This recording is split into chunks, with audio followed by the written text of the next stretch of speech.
இது நமது கேப்டன் தொலைக்காட்சியின் பிற்பகல் செய்திகளை வழங்குவதற்காக உமா சிவகுமார். முக்கிய செய்திகள். கேப்டன் விஜயகாந்த் அணிக்கு இந்திய தேசிய லீக் ஆதரவு. மக்கள் நல கூட்டணி தலைவர்களை சந்தித்த பின்னர் தடா ரஹீம் பேட்டி.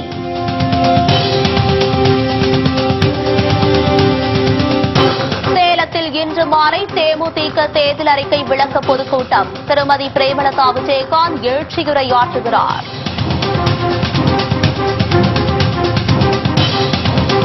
சிறுதாவூர் பங்களாவில் பணம் பதுக்கல் புகார் தொடர்பாக மீண்டும் விசாரணைக்கு உத்தரவு. தமிழக தலைமை தேர்தல் அதிகாரி ராஜேஷ் லக்கானி பேட்டி.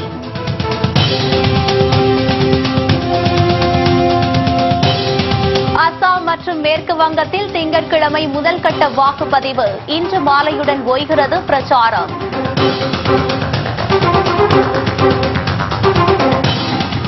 தற்கொலை செய்து கொண்ட ஹிந்தி நடிகை பிரதியுஷாவின் காதலனிடம் மும்பை போலீசார் விசாரணை. நண்பர்களிடம் விசாரணை நடத்த திட்டம்.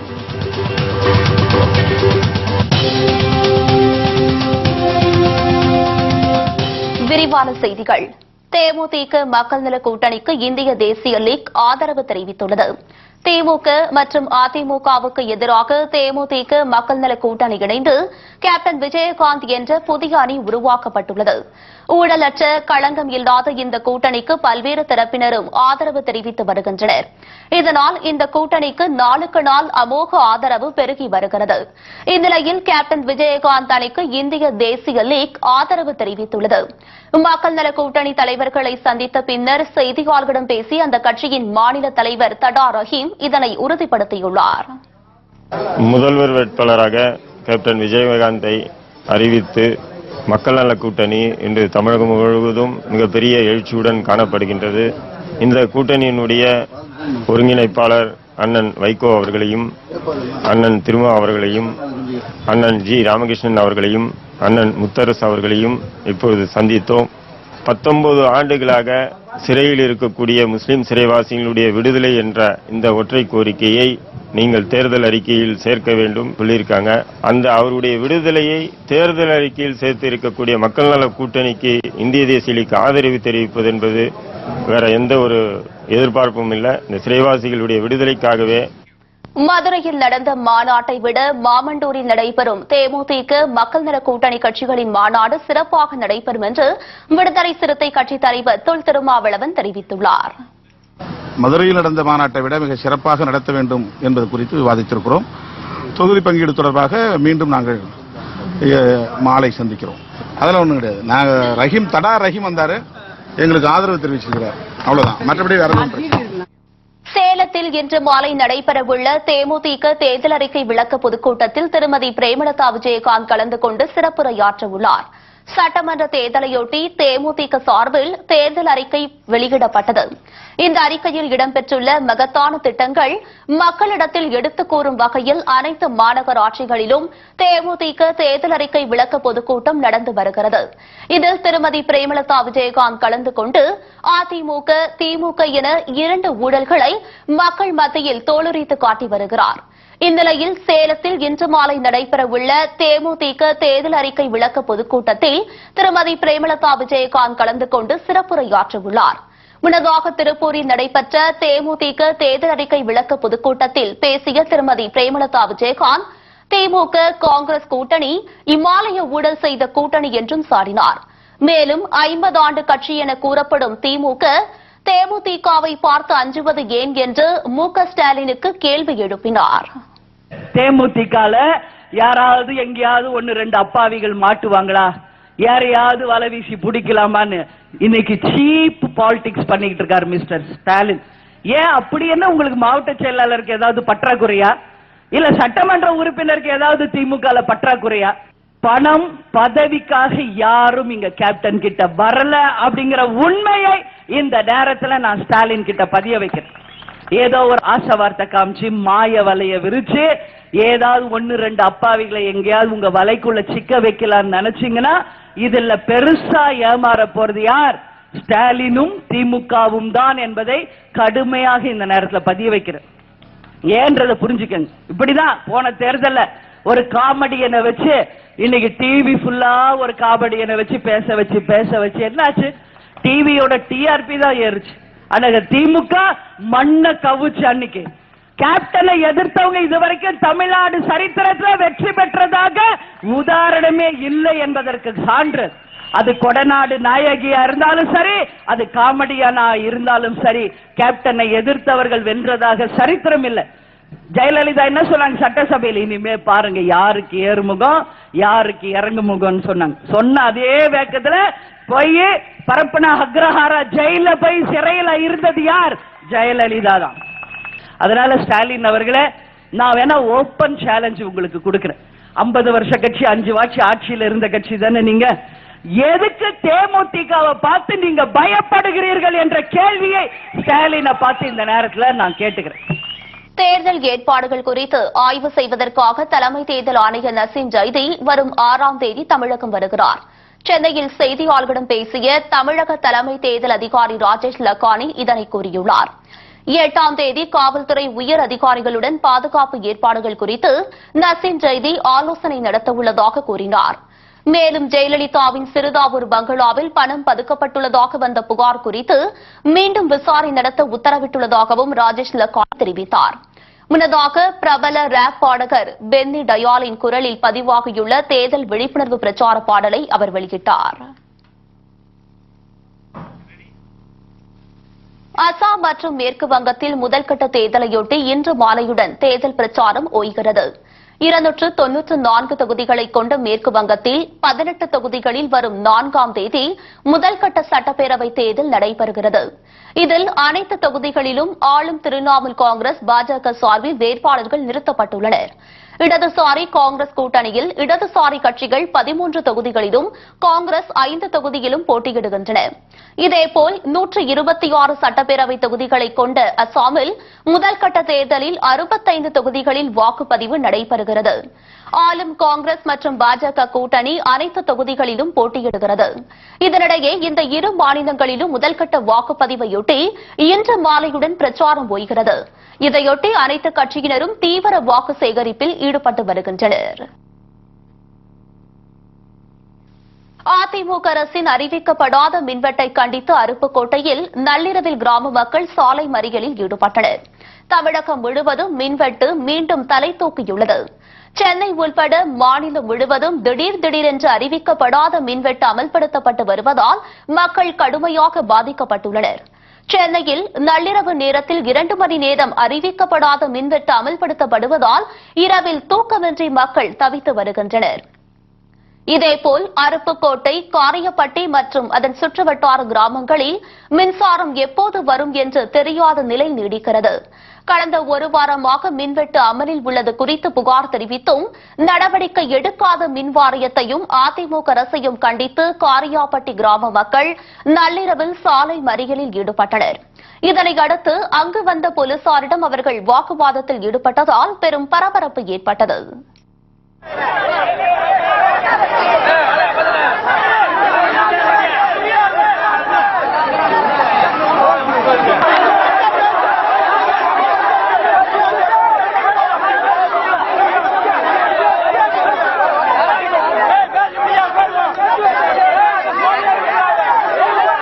கடை இல்லாத மின்சாரம் எங்க ஊர்ல கிடையாது. எப்பவும் கரண்ட் ஆஃப். மோட்டர் போட கரண்ட் தேவை, பிள்ளைங்க படிக்க கரண்ட் தேவை, மனுஷனுக்கு முக்கியமானது கரண்ட். அதே இல்ல 2 நாளா இல்லன்னா எப்படி இருப்பாங்க மக்கள்? +2 படிக்கிற பிள்ளைங்க, 10th படிக்கிற பிள்ளைங்க எப்படி படிக்கும்? மார்க் எப்படி எடுக்கும்? கரண்ட போட்டிட்டு போயிடுவீங்க. எவ்வளவு விவகாரம் பட்டு படிக்க வைக்கிறோம் பிள்ளைங்கள. கரண்ட்டுக்கு மட்டும் பணம் ஏறு, பணம் ஏற்று. இதேபோல் விருதுநகர் மாவட்டத்தில் தொடர்ந்து அறிவிக்கப்படாத மின்வெட்டு அமல்படுத்தப்பட்டுள்ளதால் சிறு மற்றும் குறு தொழில்கள், விவசாயமும் பாதிக்கப்பட்டுள்ளது. இரவில் தூங்க முடியாமல் அவதிப்பட்டு வருவதாக பாதிக்கப்பட்ட மக்கள் புகார் தெரிவித்துள்ளனர். 4வது வார்டுலையும் 15வது வார்டுலையும் கரண்டே அடிக்கடி இல்லாம போயிருது. இதுல என்ன கேட்டீங்கன்னா நைட்ல ஃபுல் டைம் கரண்டே இருக்க மாட்டேங்குது. இதனால சின்ன குழந்தைங்களை வச்சுக்கிட்டு நாங்க ரொம்ப சிரமப்படுறோம். அதுலயும் எக்ஸாம் டயத்துல பிள்ளைங்க படிக்க வேண்டிய அந்த நேரத்துல படிக்க முடியாம நாங்க ரொம்ப சிரமப்பட்டுக்கிட்டு இருக்கோம். இன்னும் சொல்ல போனா சாதாரண டைங்கள்ல கூட எங்களுக்கு எப்பவுமே அரைக்கரண்டா தான் இருக்குது. சிங்கிள் பேஸ் தான் வருது. சாதாரண ஃபேன் கூட கொஞ்சம் ஸ்பீடா கூட சுத்த மாட்டுக்கு. இதனால நாங்க ஒவ்வொரு நாளுமே என்ன செய்யறோம் கேட்டா சின்ன பிள்ளைங்களை வச்சுக்கிட்டு சிரமப்படுறோம். சிறிய இடைவேளைக்கு பிறகு மேலும் பல செய்திகளை பார்க்கலாம். தொடர்ந்து இணைந்திருங்கள் நமது கேப்டன் தொலைக்காட்சியுடன். செங்கல்பட்டில் தேமுதிக மக்கள் நல கூட்டணியினர் பொதுமக்களுக்கு துண்டு பிரசுரங்களை வழங்கி பிரச்சாரத்தில் ஈடுபட்டனர். பரந்தூர் சுங்கச்சாவடி வழியாக வாகனங்களில் சென்ற அனைவருக்கும் துண்டு பிரசுரங்களை வழங்கி பிரச்சாரத்தில் ஈடுபட்டனர். இதில் செங்கல்பட்டு தேமுதிக எம்எல்ஏ அனகை முருகேசன் மற்றும் அனைத்து மாவட்ட செயலாளர்களும் கலந்து கொண்டனர். இதேபோல் வேலூர் சட்டமன்ற தொகுதியில் தேமுதிக மக்கள் நல கூட்டணி சார்பில் தேர்தல் பிரச்சாரம் குறித்த நோட்டீஸ் பொதுமக்களிடம் வழங்கப்பட்டது. பழைய பேருந்து நிலையம், அண்ணா சாலை, லாங்கு பஜார் ஆகிய இடங்களில் பொதுமக்களுக்கு நோட்டீஸ் வழங்கப்பட்டது. தேமுதிக மாவட்ட தலைவர் விஸ்வநாதன் தலைமையில் மக்கள் நல கூட்டணி நிர்வாகிகள் பலர் கலந்து கொண்டு துண்டு பிரசுரங்களை விநியோகம் செய்தனர்.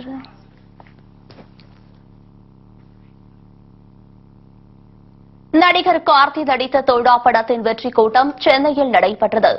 நடிகர் கார்த்தி, நாகார்ஜுனா கூட்டணியில் வெளிவந்துள்ள தோழா திரைப்படம் ரசிகர்களிடையே பெரும் வரவேற்பை பெற்றுள்ளது. அனைத்து திரையரங்குகளிலும் இப்படம் வெற்றிகரமாக ஓடுவதை முன்னிட்டு சென்னையில் உள்ள பிரசாத் லேபில் இப்படத்தின் வெற்றி கூட்டம் நடைபெற்றது. நடிகர்கள் கார்த்தி, நாகார்ஜுனா, இயக்குநர் வம்சி, பிவிபி சினிமாஸ் நிறுவனத்தின் தயாரிப்பாளர் மற்றும் நடிகைகள் உள்பட ஏராளமானோர் கலந்து கொண்டனர். கூட்டத்தில் பேசிய நடிகர் கார்த்தி, பருத்தி வீரனுக்கு பிறகு இப்படம் மிகப்பெரிய வெற்றியை தந்துள்ளதாக கூறினார். நிறைய பேர் கட்டி பிடிச்சு படம் சூப்பரா இருக்குன்னு சொல்லிட்டு போனீங்க. நாக் சார் உடனே போன் பண்ணி ரொம்ப எமோஷனல் ஆயிடுச்சு எனக்கு. சார் இது மாதிரி எனக்கு ஃபர்ஸ்ட் படத்துல தான் நடந்துச்சு. ஃபர்ஸ்ட் படத்துக்கு அப்புறம் இந்த படத்துல உங்களுக்கு ரொம்ப பிடிச்சு போச்சுங்கன்னு எல்லாரும் சொல்றாங்க சார் சொல்லிட்டு ரொம்ப எமோஷனலா சார்கிட்ட பேசுறேன். சார் துபாயில இருந்தாரு. என்ன விஷயம் அப்படின்னாரு. இல்ல உங்ககிட்ட நான் பேசணும். பாவம் சார் ஏதோ ஓப்பனிங்ல இருந்தாரு ஒரு பெரிய கிரௌடுக்கு நடுவுல. சக்சஸ்ங்கிறத தாண்டி நம்ம கிடைச்சிருக்கிற ரெஸ்பெக்ட்ங்கிற ஒரு விஷயம். நான் அடிக்கடி வைஃப்ட்ட சொல்லிட்டே இருப்பேன். ரெஸ்பெக்ட் மட்டும் நம்ம இழக்கவே முடியாது. அது யோசிச்சு பார்த்தா அது ஒண்ணுதான் ரொம்ப ரொம்ப முக்கியமா தேவைப்படுது எல்லா மனுஷனுக்குமே. சோ அது இந்த படத்துல கிடைச்சதுங்கிறதுல ரொம்ப ரொம்ப சந்தோஷம். தொடர்ந்து பேசிய நடிகர் நாகார்ஜுனா, கார்த்திக்குடன் இணைந்து நடித்தது சந்தோஷமாக உள்ளது என்றும் கார்த்திக் மிக சிறந்த நடிகர் என்றும் தெரிவித்தார். I'm not talking about the success of the film. I'm talking about the respect it has gained for us. I've seen this respect from phone calls. People have been calling us. I've been seeing this respect from the reviews. Most of them, almost all of them. Good films means not just art films. I'm saying good films that make numbers, but also do not take the viewer's intelligence for granted. Palayamkottai சிறையில் இருந்து கைது தப்பிய விவகாரத்தில் 2 சிறை காவலர்கள் suspend செய்யப்பட்டுள்ளனர். நெல்லை மாவட்டம் பாளையங்கோட்டை சிறையில் மனைவியை கொலை செய்த வழக்கில் ஆயுள் தண்டனை பெற்ற கைதி சுடலை முத்து என்பவர் அடைக்கப்பட்டிருந்தார். இவர் கடந்த 2 நாட்களுக்கு முன் சிறையில் இருந்து தப்பினார். பின்னர் மீண்டும் அவர் நேற்று போலீசாரிடம் பிடிபட்டார். இதனையடுத்து பாதுகாப்பு ஏற்பாடுகள் குறித்து டிஐஜி கனகராஜ் சிறையில் இருந்து ஆய்வு மேற்கொண்டார். இதனைத் தொடர்ந்து பணியில் கவனக்குறைவாக செயல்பட்டதாக கூறி திருமலை நம்பி, ஆதித்யா ஆகிய 2 சிறை காவலர்களை சஸ்பெண்ட் செய்து உத்தரவிட்டார். நீலகிரி மாவட்டம் கூடலூரில் வன விலங்குகள் தாக்குதல் இருந்து மக்களை பாதுகாக்க தவறி வரும் அதிமுக அரசை கண்டித்து தேமுதிக மக்கள் நல கூட்டணி சார்பில் முழு கடையடைப்பு போராட்டம் நடைபெற்று வருகிறது. கூடலூரில் கடந்த 4 ஆண்டுகளில் 50க்கும் மேற்பட்டோர் வன விலங்குகளின் தாக்குதலில் உயிரிழந்துள்ளனர். ஆனால் இதனை கண்டுகொள்ளாமல் தமிழக அரசு மெத்தனமாக செயல்பட்டு வருகிறது. இதனால் இப்பகுதி மக்கள் தொடர்ந்து பீதியிலேயே வாழ்க்கையை நடத்தி வருகின்றனர். இதனால் அரசிற்கு எதிர்ப்பு தெரிவித்து தேமுதிக மக்கள் நல கூட்டணி சார்பாக இன்று முழு கடையடைப்பு போராட்டம் நடைபெற்று வருகிறது. தனியார் வாகனங்கள் இயக்கப்படாததால் மக்களின் இயல்பு வாழ்க்கை வெகுவாக பாதிக்கப்பட்டுள்ளது. கூடலூர் தொகுதி மக்களின் வனவிலங்குகளால் ஏற்பட்டிருக்கக்கூடிய மிகப்பெரிய தொல்லையிலிருந்து இந்த மக்களை காப்பாற்ற வேண்டும் என்று வலியுறுத்தி இன்று தொகுதி முழுவதும் மகத்தான பந்தை ஒட்டுமொத்த மக்களின் ஆதரவோடு சிறப்பாக நடந்து கொண்டிருக்கின்றன. இதுவரைக்கும் 43 உயிர்களை யானை மிதித்து கொலை செய்யப்பட்டிருக்கக்கூடிய ஒரு தொகுதியாக கூடலூர் தொகுதி காட்சியளிக்கிறது. 10 லட்சம் ரூபாய் நிவாரணமும், அரசு துறையில் ஒருவருக்கு வேலையும், அரசாங்கமே வீடும் கட்டிக் கொடுக்க வேண்டும். போராட்டத்தை அடுத்து தூக்கத்தில் இருந்து இப்போதுதான் எழுந்திருப்பதை போல் மேங்கோரஞ்சி பகுதியில் காட்டு யானைகளை விரட்ட கும்கி யானைகள் அவசரமாக வரவழைக்கப்பட்டுள்ளன. பழனி அருகே பாலசமுத்திரம் பகுதியில் அடையாளம் தெரியாத இளைஞர் ஒருவர் மர்ம நபர்களால் கொலை செய்யப்பட்ட சம்பவம் பெரும் பீதியை ஏற்படுத்தியுள்ளது. திண்டுக்கல் மாவட்டம் பழனியை அடுத்துள்ள பாலசமுத்திரம் செல்லும் வழியில் உள்ள நல்லாம்பாலம் அருகே உள்ள வாய்க்காலில் இன்று அதிகாலை ஒருவர் இரத்த வெள்ளத்தில் பிணமாக கிடந்தார். இதனை கண்டு அதிர்ச்சியடைந்து அவ்வழியை சென்றவர்கள் காவல்துறையினருக்கு தகவல் கொடுத்தனர். இதனை அடுத்து பழனி போலீசார் சம்பவ இடத்திற்கு விரைந்து வந்து பிரேதத்தை கைப்பற்றி அரசு மருத்துவமனைக்கு அனுப்பி வைத்தனர். டாஸ்மாக் கடைக்கு மது அருந்த வந்தவரை கொலை செய்துள்ளார்களா அல்லது வேறு ஏதாவது காரணமா என்று போலீசார் தீவிர விசாரணை மேற்கொண்டு வருகின்றனர். உலக ஆட்டிச தினத்தை முன்னிட்டு திருச்சியில் நடைபெற்ற மாரத்தான் போட்டத்தில் ஏராளமான புற உலக சிந்தனையற்ற மாற்றுத்திறன் குழந்தைகள் கலந்து கொண்டனர். உலக ஆட்டிச தினம் இன்று கடைபிடிக்கப்படுவதை முன்னிட்டு திருச்சியில் மாரத்தான் போட்டி நடைபெற்றது. தி டால்பின் ஆட்டிச சிறப்பு பள்ளி மற்றும் பயிற்சி மையம் சார்பில் நடத்தப்பட்ட இந்த மாரத்தான் போட்டியில் புற உலக சிந்தனையற்ற மாற்றுத்திறன் குழந்தைகள் தங்களின் பெற்றோர்கள் உதவியுடன் கலந்து கொண்டனர். இதில் செல்வேந்திரா என்ற மாணவர் முதலிடத்தை பிடித்தார். மேலும் இதில் கலந்து கொண்ட அனைவருக்கும் பரிசுகள் வழங்கப்பட்டன.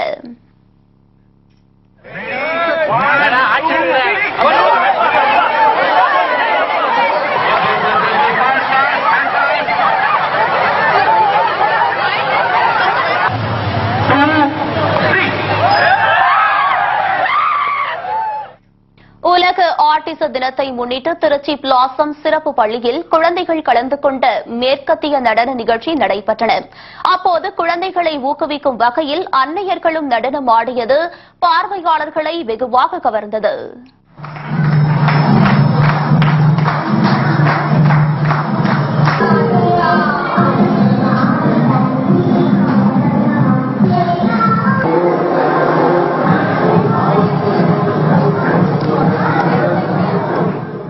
வரலாற்று சிறப்புமிக்க புதுச்சேரி வில்லியனூர் மாதா திருத்தலத்தின் ஆண்டு பெருவிழா இன்று காலை கொடியேற்றத்துடன் வெகு விமரிசையாக நடைபெற்றது.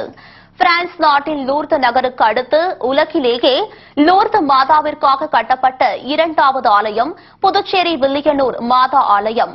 இத்திருத்தலத்தின் இந்த ஆண்டிற்கான திருவிழா இன்று கொடியேற்றத்துடன் துவங்கியது. இதனையொட்டி இன்று காலை ஆலய வளாகத்தில் உள்ள ஜெப மண்டபத்தில் கும்பகோணம் மறை மாவட்ட ஆயர் அந்தோணிசாமி தலைமையில் கூட்டு திருப்பலி நடைபெற்றன. இதனைத் தொடர்ந்து மாதா குளத்தை சுற்றி திருக்கொடி பவனி நடைபெற்றன. இந்நிகழ்ச்சியில் 1000க்கும் மேற்பட்டோர் பங்கேற்றனர்.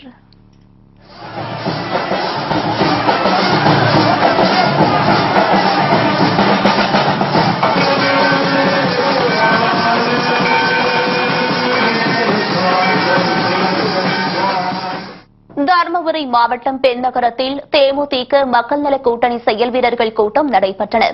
நடைபெறவுள்ள சட்டமன்ற தேர்தலுக்கான பூத் கமிட்டி அமைப்பது, மாவட்டத்தில் உள்ள 5 தொகுதிகளிலும் கேப்டன் விஜயகாந்த் அணியை வெற்றி பெற செய்வது, கேப்டனை முதல்வராக பாடுபடுவது தொடர்பாக இந்த கூட்டத்தின் போது ஆலோசிக்கப்பட்டது. தருமபுரி மாவட்ட செயலாளர் இளங்கோவன் மற்றும் மக்கள் நல கூட்டணியின் முக்கிய நிர்வாகிகள் உள்ளிட்ட ஏராளமானோர் இதில் கலந்து கொண்டனர். கெங்கவல்லி இந்தியன் வங்கியின் லாக்கரில் பொருத்தப்பட்டுள்ள அபாய சங்கு நள்ளிரவில் 2 மணி நேரம் வரை ஒலித்ததால் பெரும் பரபரப்பு ஏற்பட்டது. கெங்கவல்லியில் இந்தியன் வங்கி செயல்பட்டு வருகிறது. இந்த வங்கியில் ஏராளமான வாடிக்கையாளர்கள் தங்களது பணத்தை டெபாசிட் செய்ததோடு நகை கடன்களும் பெற்றுள்ளார்கள். கோடிக்கணக்கான பணம் மற்றும் நகைகள் வங்கியின் லாக்கரில் வைத்து பாதுகாப்பு கருவி பொருத்தப்பட்டுள்ளது. இந்நிலையில் நள்ளிரவில் சுமார் 2 மணி நேரம் வங்கி லாக்கரில் பொருத்தப்பட்டிருந்த அபாய சங்கு ஒலித்துக் கொண்டிருந்ததால் அப்பகுதி மக்களிடையே பரபரப்பு தொற்றிக் கொண்டது. தகவல் அறிந்த போலீசார் வங்கி மேலாளரை வரவழைத்து பின்னர் வங்கியை திறந்து விசாரணை மேற்கொண்டனர். அப்போது கம்ப்யூட்டர் சர்வர் காரணமாக லாக்கரில் பொருத்தப்பட்டிருந்த அபாய சங்கு ஒலித்ததாக கூறியதை அடுத்து மக்கள் நிம்மதியடைந்தனர். சிறிய இடைவேளைக்கு பிறகு மேலும் பல செய்திகளை பார்க்கலாம். தொடர்ந்து இணைந்திருங்கள் நமது கேப்டன் தொலைக்காட்சியுடன். நெல் கொள்முதல் நிலையங்களில் இருந்து நேரடியாக பணம் வழங்கிட வலியுறுத்தி அரியலூரில் சாலை மறியலில் ஈடுபட்ட விவசாயிகள் கைது செய்யப்பட்டனர். திருமானூர் பேருந்து நிலையத்தில் நடைபெற்ற இந்த ஆர்ப்பாட்டத்தின் போது தமிழக அரசுக்கு எதிராக கண்டன முழக்கங்களை எழுப்பிய விவசாயிகள் நெல் கொள்முதல் நிலையங்களில் தேங்கி கிடக்கும் நெல் மூட்டைகளை நெல் சேமிப்பு கிடங்குக்கு உடனடியாக அனுப்ப வேண்டும் என்று வலியுறுத்தினர்.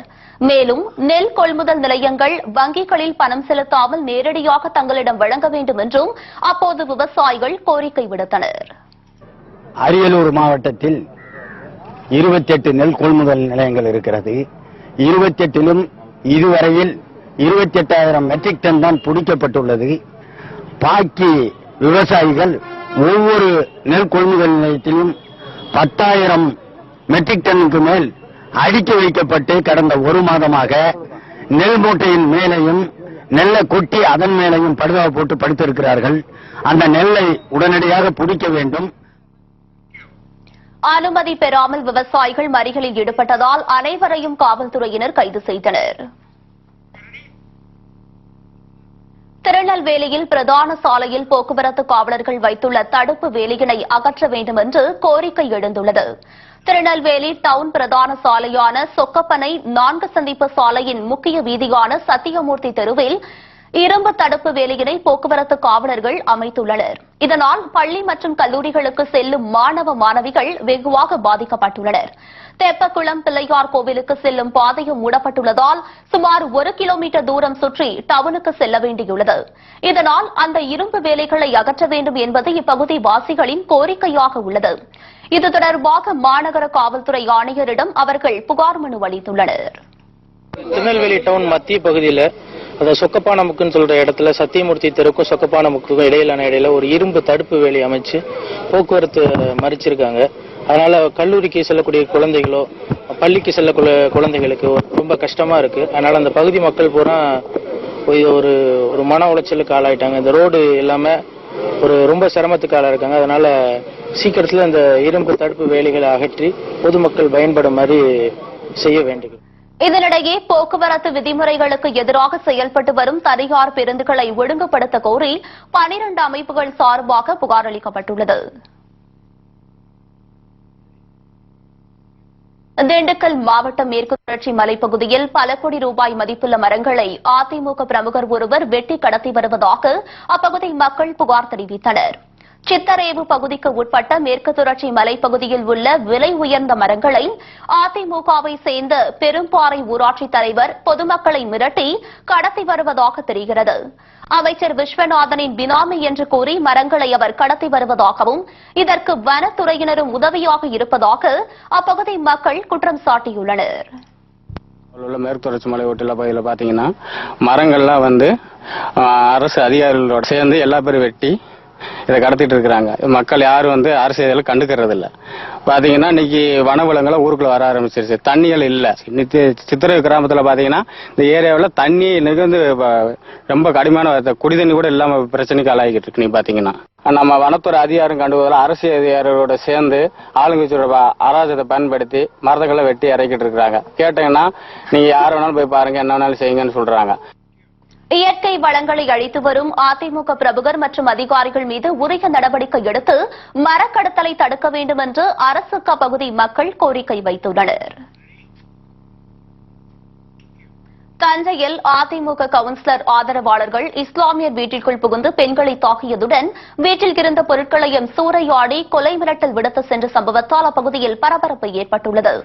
தஞ்சை மானம்புவா சாவடி ராமசாமிபேட்டை தெருவில் வசித்து வருபவர் ஜாகிர் உசேன்.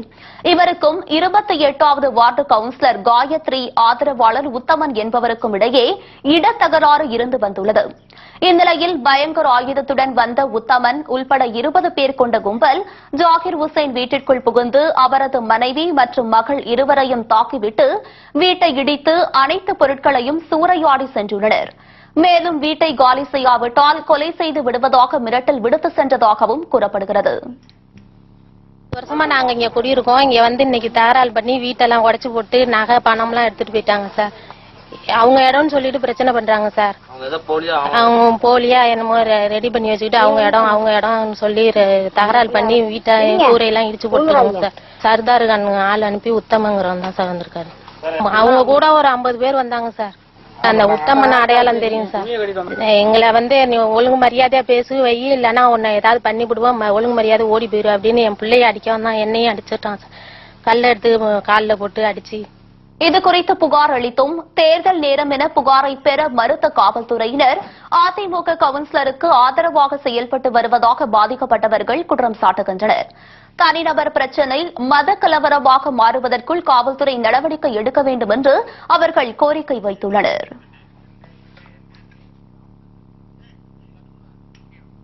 இத்துடன் இந்த செய்தி தொகுப்பு நிறைவடைகிறது. உண்மை செய்திகளை உள்ளது உள்ளபடி உடனுக்குடன் தெரிந்து கொள்ள தொடர்ந்து இணைந்திருங்கள் நமது கேப்டன் தொலைக்காட்சியுடன்.